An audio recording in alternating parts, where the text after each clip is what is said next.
अपनी कुटिया में बैठ करके कीर्तन गाते, पद बना बना करके रचना करते, और श्री ठाकुर जी चुपचाप खिड़की से निकल करके आते और सूरदास की कुटिया में अधर आकर के बैठ जाते और कोने में बैठ के थोड़ी पे हाथ धर के चुपचाप सुनते सूरदास जी को। एक दिन ठाकुर जी जा रहे थे राजभोग आरती के बाद, इतने में श्री जी आ गई। कहां जा रहे हो?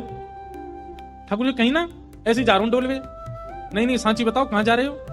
ठाकुर जी बोले कहीं ना एक भक्त है वहां के पास जा रहा हूँ। श्री जी बोली मैं चलूंगी फिर तो। ठाकुर जी बोले श्यामा जी आप रहने दो, आप यहीं बैठो, मैं ही अकेला होया हूं। श्री जी बोली अगर मोए ना लेके गए तो मैं गुसाई जी से शिकायत कर दूंगी कि राजभोग के बाद तुम कहीं चले जाओ, और गुसाई जी खोज करो जी कहां जा मैं।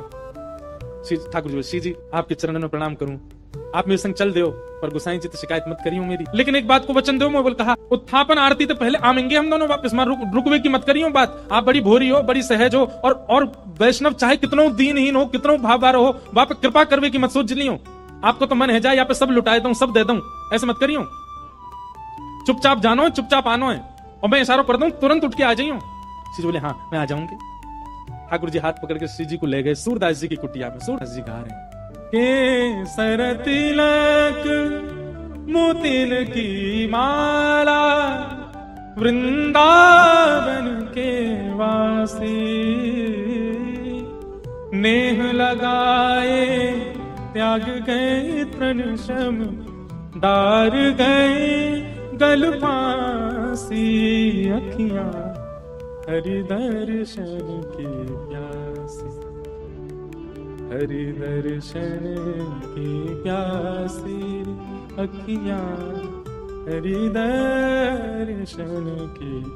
ठाकुर जी बैठ के सुन रहे हैं मंद मंद, श्री जी के नेत्रन से आंसू गिर रहे हैं। ठाकुर जी धीमे धीमे पहुंचने बोले श्यामाचू हल्ला मत करियो जी, जग जाएगो, और जगह को कहा हमें पकड़ लेगो, जान नहीं देगो, और फिर यहाँ पे कृपा कर दी तो फिर सबन पे करनी पड़ेगी, हमारे रो मत। बिल्कुल सूरदास जी ने अपनी लाठी उठाई और उठ करके अपनी कुटिया से बाहर जाने लगे। श्री जी बोली जी कहां जा रहे हो बाबा? अरे आंधरो बाबा कहीं गिर नहीं जाए, हम यहाँ के संग चलें, कहीं गिरवे बारो होगा तो बचा लेंगे। ठाकुर जी बोले मैंने पहले ही मना करी आप जैसे कृपा पिपा ना करनी कोई पे, और समय है गो उत्थापन को, मैं गुसाई जी मंदिर खोल देंगे, चलो जल्दी मंदिर में। श्री जी बोली ना बस ये जहां जा रहा हूं वहां तक यहाँ छोड़, यहाँ में फिर चल देंगे मंदिर में। ठाकुर जी बोले पहले ही मना कर रहा हूं मत चलो मेरे संग। आ गई है जबरदस्ती, अब मां मंदिर में हम दोनों नहीं मिलेंगे तो श्री गुसाई जी बड़ी डांटेंगे। श्री जी पीछे पीछे चलन लगी। चलते चलते सूरदास जी भी वहां गए जहां गहरो गड्ढा। सूरदास जी जैसे ही गड्ढा की ओर जाने लगे, श्री जी बोली अरे देखो श्याम सुंदर जी गिर जाएगो बाबा, गड्ढा में गिर जाएगो, या के माथे में लग जाएगी, हाथ पांव में लग, या को पकड़ लो रोक लो। अब यहाँ तो किशोरी जी जा रही है बचावे, तब तक सूरदास जी कूद ही गए, और कूदते अरे भैया, अरे कन्हैया, अरे लाला, अरे भैया कोई काम को सुनना हो तो नहीं देखियो, अरे मैं आंधरो गिर गऊं कुआं में, अरे भैया मैं यहाँ से बचाई लियो। श्री जी बोली ठाकुर जी या तो इनको बाहर निकालो नहीं तो मैं आपसे कट्टी आ जाऊंगी। ठाकुर जी बोले श्यामाचू मैं यही माने ना लेके आऊं आपको संग में, नेक में ही पिघल जाए, नेक में ही दया आ जाए आपके चित्त में, ना या को निकाल दो फिर कभी ना कहूंगी, या को बस बाहर निकाल के हम दोनों भाग जाएंगे यहाँ से। ठाकुर जी ने ऊपर से झांक के देखी खूब गहरो। ठाकुर जी बोले कैसे निकालूं? श्री जी बोली एक तरीका है ना, आप अपनी कारी कमरी निकालो, मैं अपनी चुनरी निकालूं, दोनों में गुर्र गांठ बांध दो और बाकू नीचे पधरा दो, बाबा तो कह रहे पकड़ ले, पकड़ के हम यहाँ बाहर निकाल लेंगे। ठाकुर जी बोले ठीक है लाओ। श्री जी ने अपनी चुनरी दी, ठाकुर जी ने कारी कमरी तो बांध के और नीचे वह गड्ढा में डाल दी, और ऊपर से ठाकुर जी बोले बाबा हाँ भैया कौन है? अरे बाबा मैं यही गांव को छोड़ा हूँ, मैं अभी आवाज सुनाई दी, बाबा मैंने अपनो पटका नीचे डाल दिया, पकड़ लियो, आ जाओ ऊपर को। सूरदास हाँ भैया कहाँ को? जाइए पकड़ लो। सूरदास जी ने पटका पकड़ो, श्री जी ठाकुर जी को खींच रही है, ठाकुर जी पटका को खींच रहे हैं, पटका पकड़ के सूरदास ऊपर आ रहे हैं। कैसी कृपा सूरदास के ऊपर। सूरदास जी मन मन सोच रहे हैं, बोले आज ये कहीं निकल के नहीं भाग जाए मेरे हाथ पे। सूरदास जी जैसे ही बाहर आए, बाहर आते सूरदास जी ने ऐसा नाटक किया जैसे उन्हें ठोकर लग गई, और ठोकर लगते जैसे ही गिरन लगे ठाकुर जी की ओर, ठाकुर जी तो किनारे है गए, श्री जी के चरणन में जाके गिरे सीधे, और चरण पकड़ लिए कस के। अब जैसे ही चरण पकड़े सूरदास जी ने, ठाकुर जी ने श्री जी को हाथ पकड़ करके जोड़ते खींची, तो सूरदास जी के हाथ में किशोरी जी की नूपुर रह गई, और किशोरी जी को लेके ठाकुर जी भाजे, वो जल्दी चलो बाबा पकड़ ले को। सूरदास जी बोले अरे भैया कहाँ को चलो गो? अरे कौन सा? अरे भैया कौन ने निकारो में? ठाकुर जी चिल्लाते जा रहे बाबा मैया बुला रही फिर आऊंगो।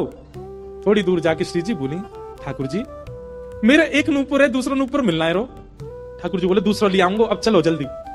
अरे ना वो सामान्य नहीं है, इंद्र ने समर्पित कियो, वो कौन से हाथी के दांतन से बनो भयो नूपुर है, और मेरा बड़ा प्रिय नूपुर है, मुझको तो अभी चाहिए। ठाकुर जी बोले ढूंढवे कहां जाऊंगा को? वहीं चलो बाबा के पास ही पड़ो होगो, बाबा ने मेरे पामन में गिर गो है सके तब खुल के गिर गो। ठाकुर जी लौट के आए, ठाकुर जी कहे बाबा अरे भैया तू आगो, अरे मैं जो कह रहा हूँ मेरी एक सखी आई संग में, बा को नूपुर यहीं गिर गो। आपने देखो सूरदास जी अपने बगल में दबा के बैठे। सूरदास जी बोले ना लाला मैंने तो ना देखो। बाबा आपके हाथ में लगता रहो बगल में, जी तो है मेरी सखी को नूपुर। अच्छा जे बोले हाँ ये, अरे जे तुम अभी अभी मिलो यहाँ पे। बाबा दे दो ना, भाई मेरी सखी को नूपुर है। लाला जे नूपुर अगर मैंने तोय दे दियो और कहीं बाद में कोई सखी वास्तव में आके मुझे बोली बाबा मेरे नूपुर देखो का, मैं कैसे पहचानू कि वो सखी तेरे संग है? मेरे पास आंख तो है ना, मुझे दिख तो रोना है। तो बाबा हम कहते रहे कि नूपुर हमारा, बोले कहवे ते का होवे, एक नूपुर मेरे पास है तो निश्चित है दूसरा तुम्हारे पास ही होगा। दूसरे नूपुर की पहचान करा तो पहले दे दूंगा। ठाकुर जी बोले पहचान कैसे होगी? बोले अपनी सखी तक है, अपने पाम आगे करेगी, मैं जैसे स्पर्श करके देख लूंगा कि हाँ ये नूपुर एक ही है तो मैं दूसरा पहना दूंगा। ठाकुर जी बोले मैं सब समझ रहा हूँ, जे बाबा पाम छुए के चक्कर में पकड़ लेगो कस के अब ना जान दूंगा, और फिर क्या करेंगे हम? श्री जी बोली कोई बात ना, मैंने अरे नहीं श्री जी आप पीछे रहो, मैं दूसरा दबाई दूंगा, नाम हो तो वही चाहिए जो सूरदास के हाथ में। श्री जी आगे बढ़ गए, लो बाबा नूपुर देख लो। सूरदास जी ने जैसे स्पर्श किया समझ गए, अरे हाँ भैया ये तो वही नूपुर है, लो मैं पहना दूं। दूसरे पाम में सूरदास जी ने पहनायो और पहनाते ही महाराज अंक में भर लिए श्री जी के चरण। बोले अब ना जान दूंगो, मैं जान गया हूं जो साक्षात वृषभानु दुलारी हैं, और लाला तू जो मुख निकार के गयो मैं सब जान गया, तू नंद जी को लाला है, जीवन निकर गो गाते गाते तुम दोनों के यश को आज पहली बार पकड़ में आयो, अब नहीं जान दूंगो। ठाकुर जी ने खूब खेची पर श्री जी नहीं छोड़ी सूरदास जी ने। ठाकुर जी बोले बाबा तू जो कहेगो सो करेंगे, जे बताओ करनो कहा है, तू कैसे छोड़ेगो? मैं नेत्रन से आंध हूं, मुंह दिखे ना है, पर मैं आपसे एक ही वरदान चाहूं, मेरे एक नेत्र में सदा श्री जी और दूसरे नेत्र में सदा आप विराजमान है जाओ, आपके नित्य दर्शन मुंह को होयो करें, बस यही वरदान दे दो। प्रिया प्रियतम दोनों ने युगल रूप में खड़े करके सूरदास जी के नेत्रन पे हाथ धर दिए और कही सूरदास खोल के देखो। आज सूरदास जी ने पहली बार नेत्र खोले और शामा शाम के युगल प्रत्यक्ष दर्शन उनको है। फिर दोनों से प्रार्थना करिए बस एक वरदान दे दो, कहा मुझे फिर से अंधो बना दो, अब आप दोनों दिख गए, अब दुनिया में और कोई को नहीं देखना।